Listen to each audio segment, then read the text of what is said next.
Hey everyone, we are here in the studio with Matthew Jordan Smith. What's up, Matthew? How you doing, man? How's it going? Not bad. This man needs no introduction, at least not from me, but I'm going to say a few things. And I'm going to tell you one funny thing too that I saw.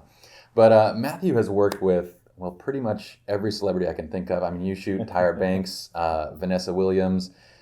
It was her birthday yesterday, as a matter of fact. Was it? Yeah, yesterday's her birthday, and Queen Latifah the same day, March 18th. So I always, say hello to them on their birthdays. And Yeah. So now I do it on Twitter and Facebook, because they're both on it all the time. So. Well, happy belated birthday, Vanessa. Hey, Vanessa, happy birthday.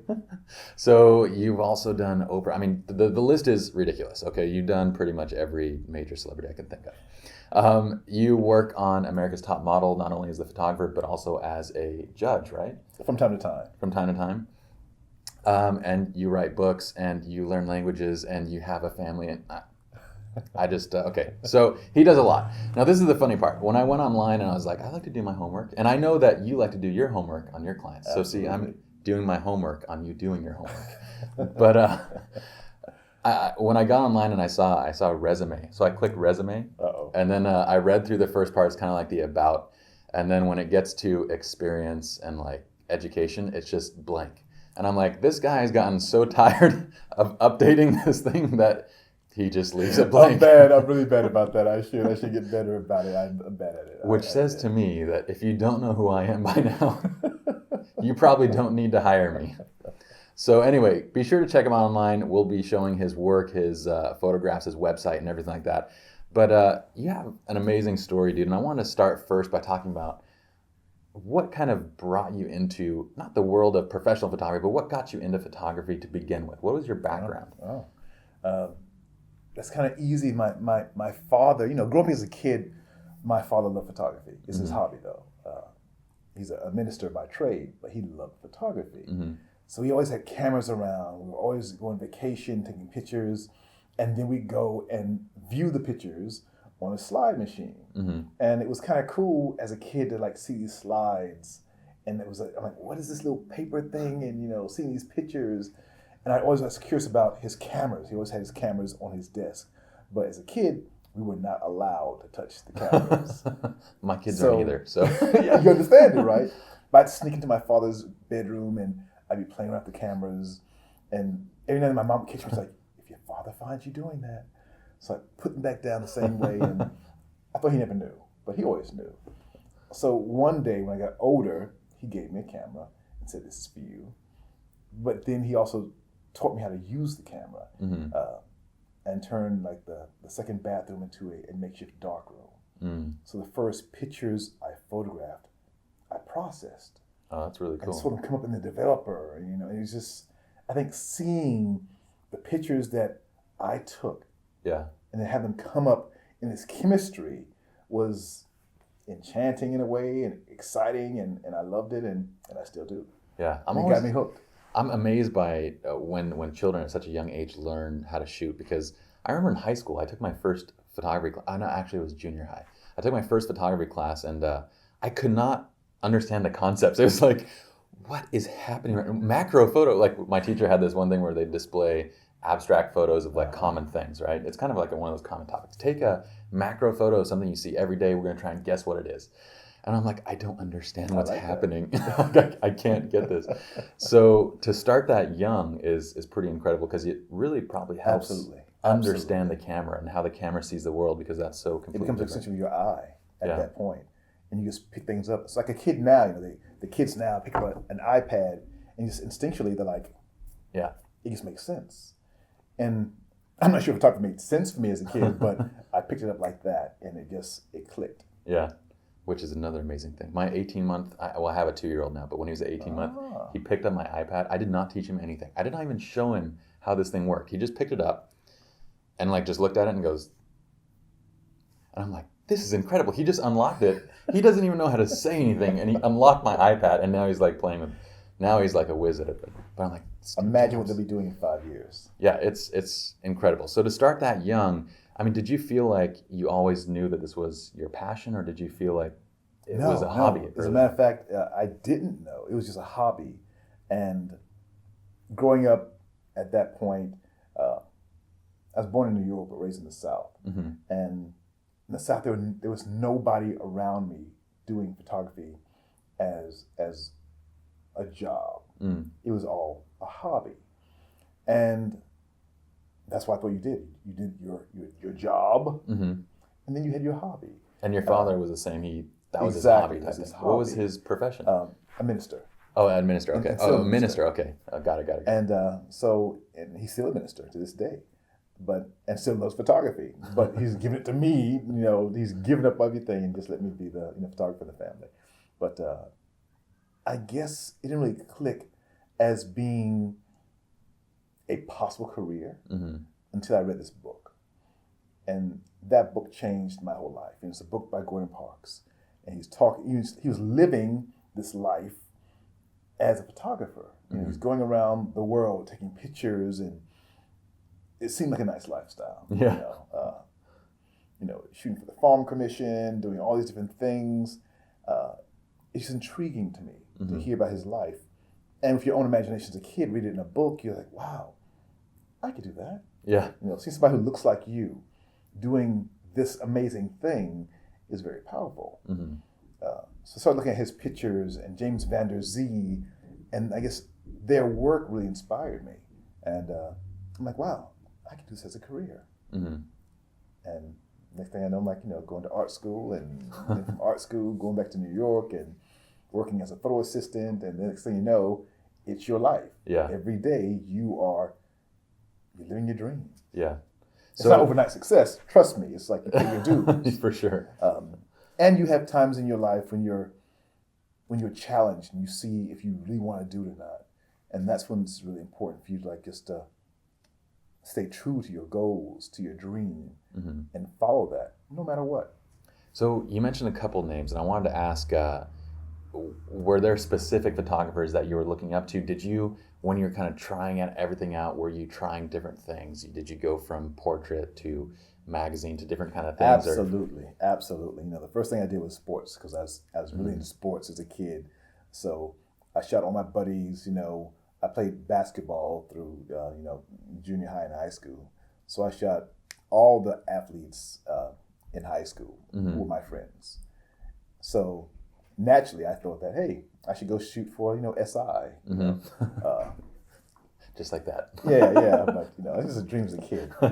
No, for sure. But then I got to art school, and a professor there introduced me to the fashion magazines and to looking at other types of work. I'm like, I like this idea of fashion beauty because it's really me showing how I feel about the world through that medium. Yeah. Versus just documenting what's happening. Definitely. And I was really intrigued by the idea of showing how I felt. And that's what kind of pulled me into the fashion beauty world. Because no matter how you feel about any subject, you can speak how you feel through the images. And I fell in love with that. I still love that today.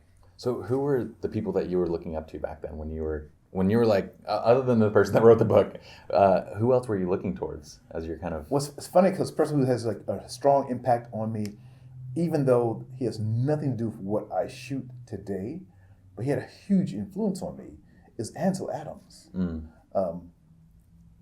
I talk about his work, even to this day, I talk about his work all the time because his black and white work was so powerful. Yeah.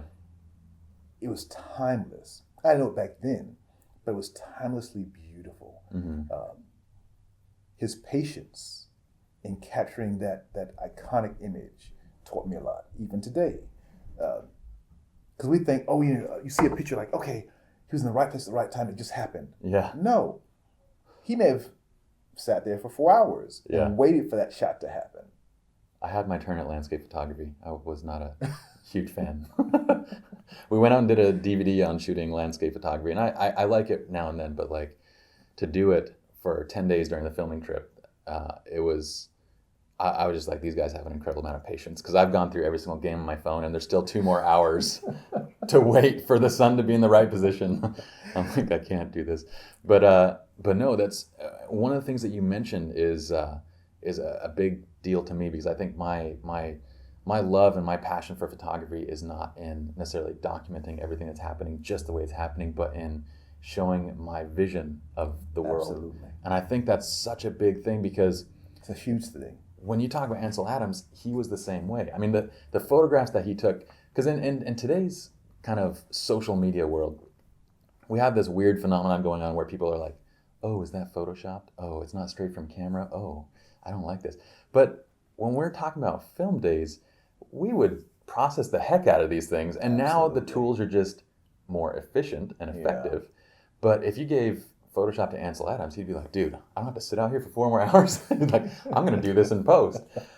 I have a hard time believing that these guys would have rejected the tools simply because their technology and it wasn't straight out of the camera. So I don't know, that really strikes a chord with me when you say it's really interpreting our vision of the world as opposed to...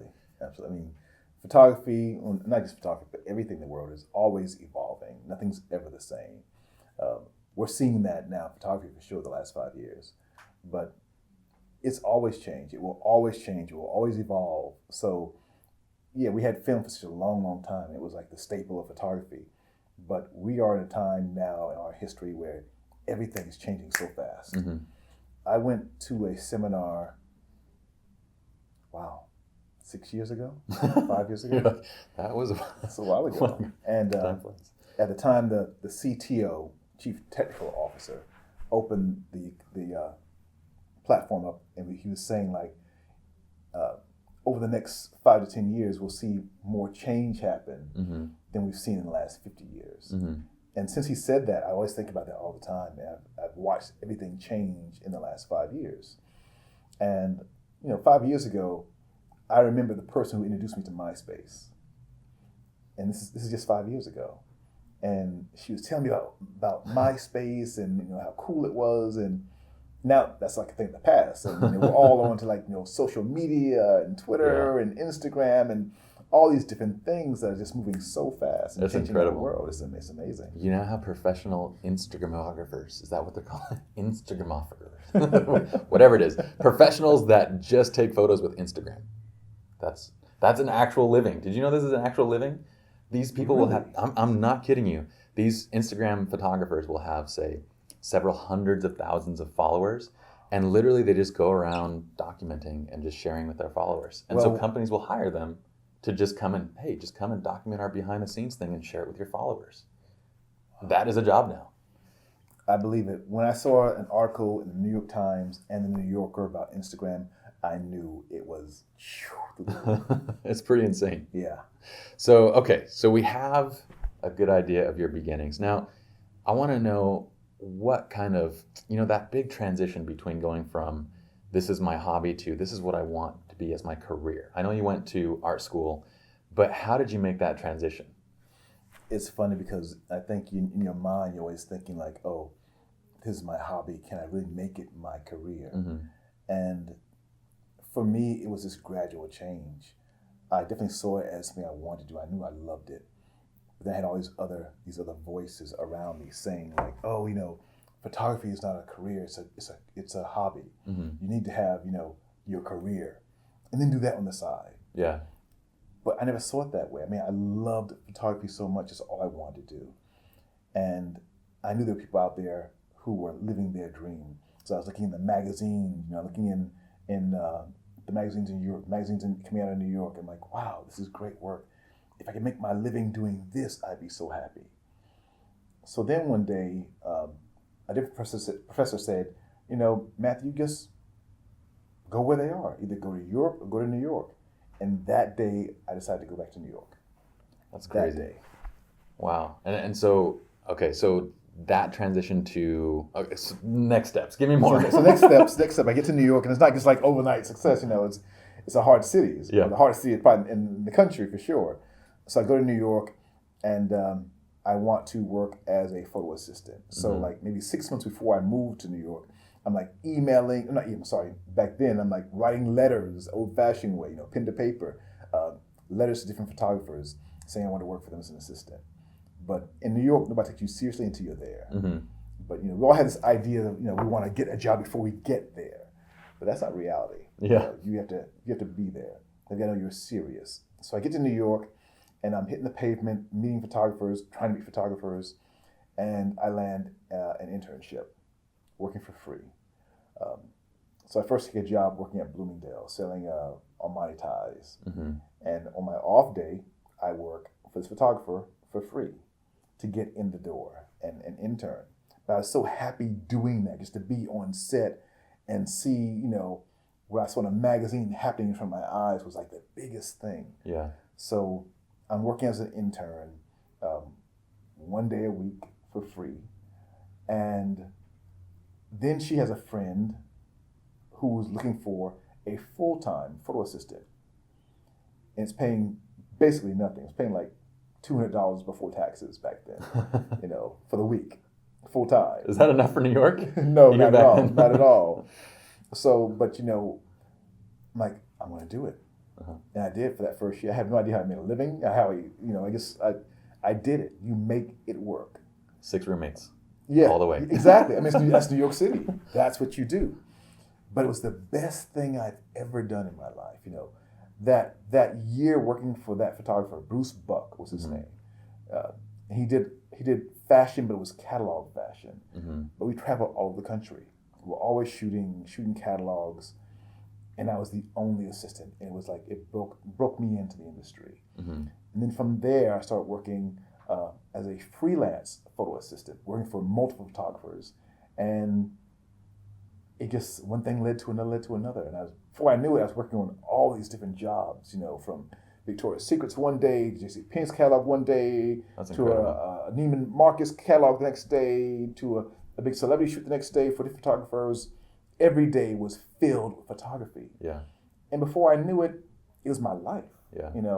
All my friends, all these photographers, the whole industry was my life.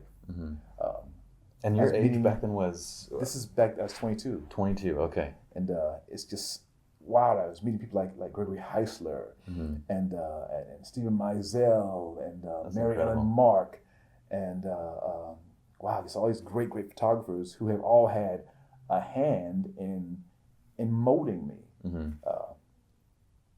and how I felt about the world. Neil Barr is the photographer I worked for as an assistant, and Neil Barr was an old Irving Penn assistant, and it was like being in that school, that Irving Penn school, working for him. And I probably learned everything I know about lighting by working for that photographer. That's great. And it was great. It was a great time. That's amazing, and it should be inspiring to everybody that at the age of 22, you're essentially doing all this work, or 20 to 22. I mean, you're still learning. And you're coming in, like I see so many people coming into the industry at that age of they either just finished college or they're going to college, and they expect things to come to them instantaneously. It's like they come right in, they're like, oh yeah, I need a full-time salary, and you're like, dude, you don't know anything yet. Exactly. And I'm like, I'm learning, and like you said, you're still learning, and there's so much to go.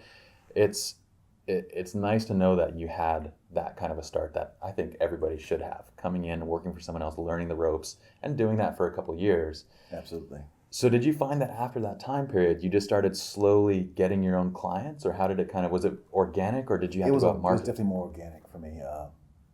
You always feel like you're not ready, because it's a big step going from assisting to actually being the photographer and being in charge of everything. Sure. Because as an assistant, you might have this idea of what you think photography is before you work as an assistant, but as a photo assistant, you have a clear idea of what it's like. Because it's a lot going on. Yeah. It's a lot of production. It's a lot more than just photography. It's a business. It's dealing with people. It's learning how to cast, which nobody teaches you these things in school. You have no idea. It's always little small things. It's learning how to deal with clients. It's learning how to, how to travel with a crew, how to manage people. All these different things that you learn either interning or being a photo assistant. You learn how to deal with pressure. You learn that nothing always goes right. There's always something that goes wrong, and you got to roll with the punches with it when things fall apart. You learn how to deal with life. And in New York, everything goes like this. So you have to be on the ball all the time. feel like New York is the ultimate stone polisher. It is. Like Absolutely. everybody that I know Absolutely. that comes out of New York, dude, they are on top of their game. Like, because You you have have to be be or out you there. won't survive. Yeah. You won't survive. And it's so competitive. The people come from all over the world to work as a photo assistant. Mm-hmm. And you feel that. I mean, you'll walk out of your door and the first like 10 minutes you're hearing 10 different languages. Yeah. And you know the news around the world in 10 minutes. And I love that about New York. Yeah. I find it very stressful. I went there for a vacation, like, this was like 2 years ago. I get off, is this Central Station or Grand Central Station? Yeah, Grand Central Station. Grand, okay. So I get off the subway at Grand Central Station. I'm with Justin, and I am 6 foot, almost 1 inch. I'm going to say 6'1" just because I like to err on the taller side. But I'm not a slow walker by any means. Anyway, I am walking and I hear this girl go, "Hey, I'm walking here," like typical New York accent. And I turn to look at this woman, and it's a woman with a stroller. And apparently my speed is not fast enough for this woman and her baby, who are now moving at a quicker pace of life than I am as a 25-year-old, or at the time. But I was like, okay, this is a very fast-paced place for me. It is. And it is. you kind of either sink or swim, and that's, I don't know, the whole, I know it's cliche, but the whole, if you can make it in New York, you can make it anywhere. It's so true, It's because very true. I couldn't make it in New York. I'm going to be honest with you. I don't think I could. Yeah, you could. I mean, it's a city that gives you a lot of energy, a lot of inspiration. Yeah, for sure. And at first it can be overwhelming, Mm-hmm. but then it becomes part of you and you crave it. I think what's really in your blood, you have to get back there to get a fix. Yeah, I could see what that. I need now. I need that fix. You need your New York fix. Yeah. I could see that because there's so much, I guess, stimulation. Like literally, you can go down onto the street from your apartment. And you can have any type of food, see any kind of art, see every type of person speaking every kind of language. And I love that. And in one block. Yeah, In one block. and that's one block. So, well, that's pretty awesome. So we got this kind of step into the professional world. Everything kind of came organic for you, and then from there, it was just continuing. Just keep working hard, keep working at it. You work hard. It's not easy at first. It's not like you just all of a sudden start, shooting on your own and work comes out of nowhere. You gotta really be hungry. Mm-hmm.